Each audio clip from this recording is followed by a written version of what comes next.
10 मई से शुरू हुई उत्तराखंड की चारधाम यात्रा रोज भक्तों की संख्या के नए रिकॉर्ड बना रही है। यात्रा जैसे जैसे आगे बढ़ रही है, भक्तों का कारवां भी पहाड़ों में जुटता जा रहा है। सख्त नियम निर्देशों के बीच पिछले 15 दिनों में चारधाम यात्रा में अब तक 31 लाख से ज्यादा श्रद्धालुओं ने रजिस्ट्रेशन करवाया है, जबकि बीते इन 15 दिनों में 10 लाख से ज्यादा श्रद्धालुओं ने दर्शन किए हैं।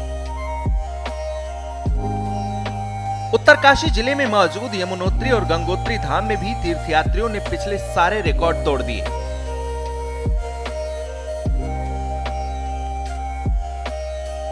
यमुनोत्री और गंगोत्री धाम के कपाट 10 मई को खोले गए थे।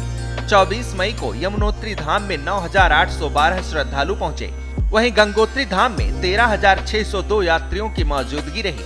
कपाट खुलने के बाद से इन दोनों ही धामों में अब तक 3,63,537 तीर्थयात्री पहुंच चुके हैं।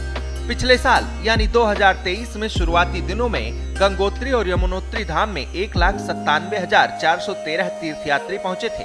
उससे पहले साल 2022 में गंगोत्री और यमुनोत्री धाम में यात्रा के शुरुआती 15 दिनों में 2,22,852 तीर्थयात्री पहुंचे थे। ये तो हुई गंगोत्री और यमुनोत्री धाम की बात।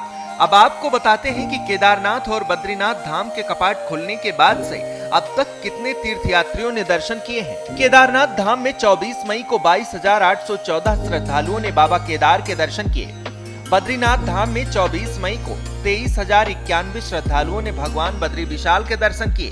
कपाट खुलने के शुरुआती 15 दिनों के भीतर केदारनाथ में 4,47,056 श्रद्धालु बाबा केदार के दर्शन कर चुके हैं, तो वहीं बद्रीनाथ धाम में भी इन्हीं 15 दिनों में 2,20,028 श्रद्धालु अपनी हाजिरी लगा चुके हैं। शुरुआती दिनों में ही तीर्थयात्रियों की संख्या रिकॉर्ड बना रही है, जिसकी वजह से व्यवस्थाएं नाकाफी साबित हो रही हैं। हालांकि प्रशासन दावे कर रहा है कि नियमों के लागू होने के बाद से यात्रा की बदइंतजामी दूर हुई है।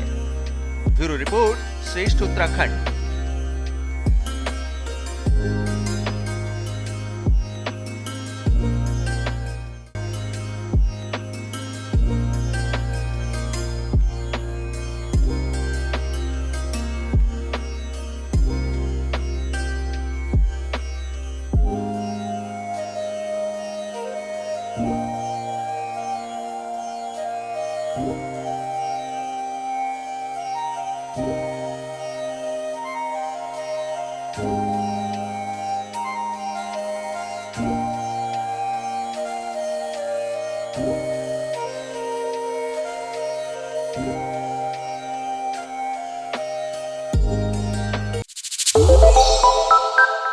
श्रेष्ठ उत्तराखंड पर खबरों से जुड़े रहने के लिए चैनल को सब्सक्राइब और लाइक करें, बेल आइकन दबाएं और देखते रहें श्रेष्ठ उत्तराखंड।